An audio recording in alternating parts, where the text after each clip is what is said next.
So here we are, Blue Mage.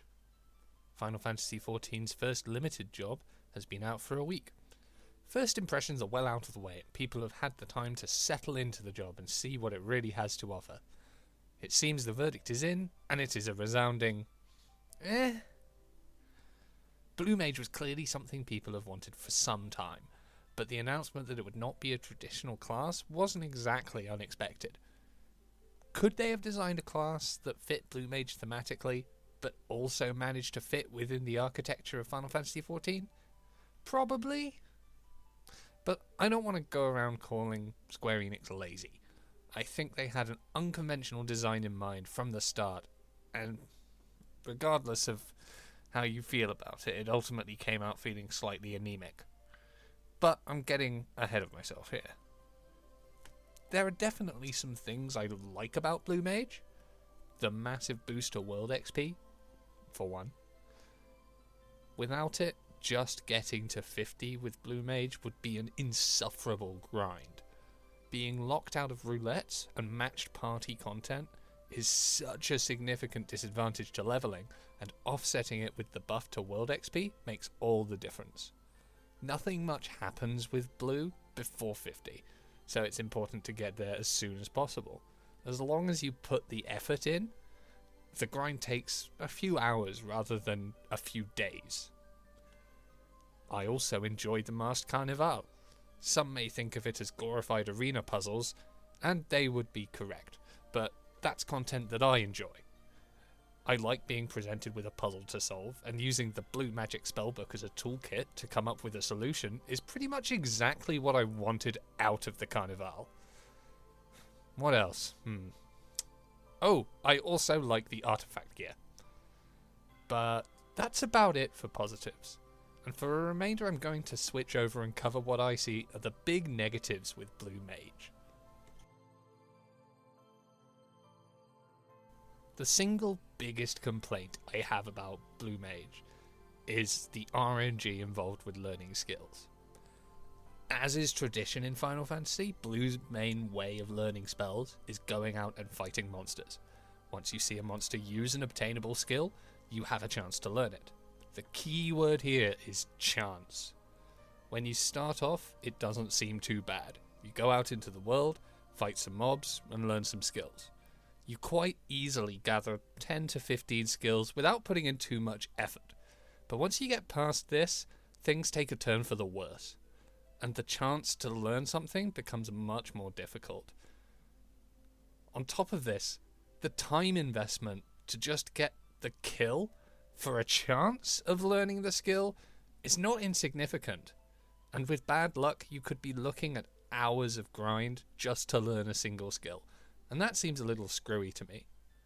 When you think about older Blue Mages in Final Fantasy, there was always luck involved, but there was generally a way to turn things in your favour, manipulating enemies in 7, or grinding out cards in 8 to refine them into Blue Magic items. But FF14 doesn't have that. You just sit and hope.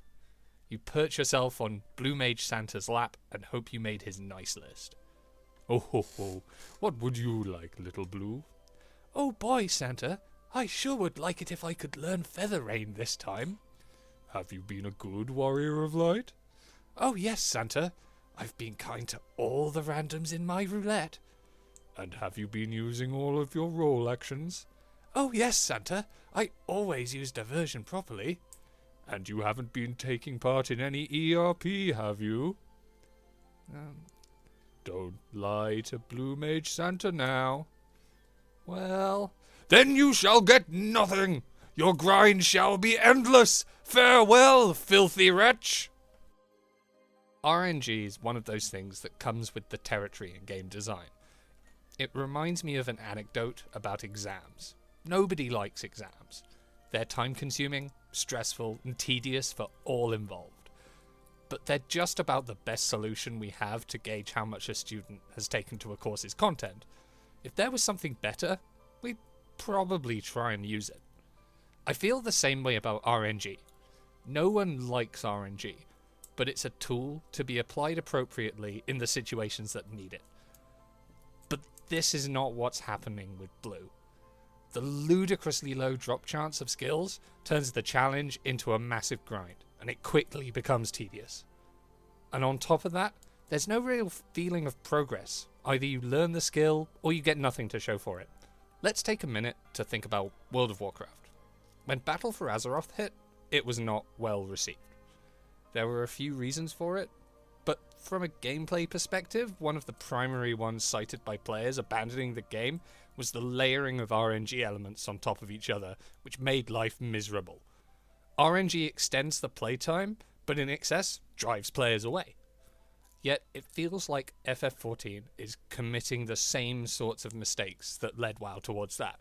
There's a fine line where RNG just becomes annoying, and for me, learning blue skills is on the wrong side of that line.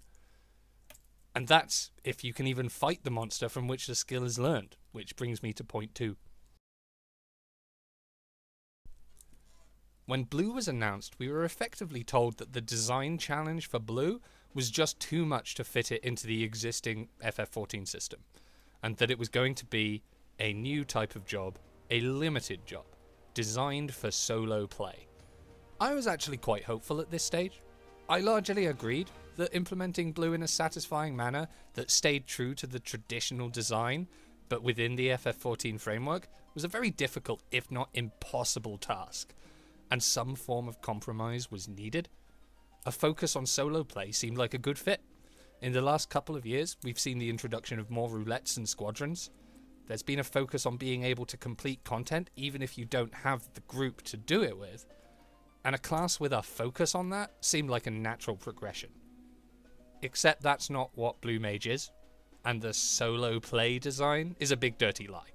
It's become quite clear that what that line actually meant was designed around the Masked Carnival. Really, this is an issue of unrealistic expectations. People, myself included, were hopeful that we'd get a class that could reliably stand up by itself, and through its unconventional design, you'd be able to take on what the game has to offer by yourself. Maybe even clear some of that content that you still haven't gotten to because you don't have a group. But instead, what we got was a class with a pure focus on its own minigame. As mentioned way back in the positives, I actually like the Masked Carnival, but it being the only real level appropriate content possible with a solo Blue is not what I was hoping for, and was more than a little disappointing. On top of that, since a lot of the later skills are obtained from content you can't solo, and then being the only way to acquire said skills, you necessarily need to drag someone else along for your interminable task of filling the spellbook. So at least you get to experience the disappointment together as you impotently glower at Shiva for the 30th run in a row. And for the final point, Blue's abilities just aren't very powerful or very satisfying to use at max level. When you get 1,000 needles or self-destruct, it is hilarious to go and one-shot enemies, or yourself, but the novelty quickly wears off. And Blue has a wide range of abilities with a bunch of different effects, but ultimately the sustained damage just doesn't feel very impactful, and on top of that, the main damage nukes the class gets are completely uninteresting, with only minor elemental or status effect differences between them. Of course, this comes into play in the Carnival, but outside of that, the abilities are basically interchangeable. And then you have the abilities like Doom, which is at least faithful to older Final Fantasies, but perhaps a little too much in that it also kinda sucks. Many things are just straight up immune to Blue's instant death effects, but this feels like just another restriction placed on the class for no reason. It's already locked out of current and roulette contents, where Doom would be cheese, but having them also be largely useless, even if you do manage to get a group, feels like the final nail in the coffin of Blue's longevity. Overall, limited is the correct term for Blue Mage. It's limited in scope, scale, and ability.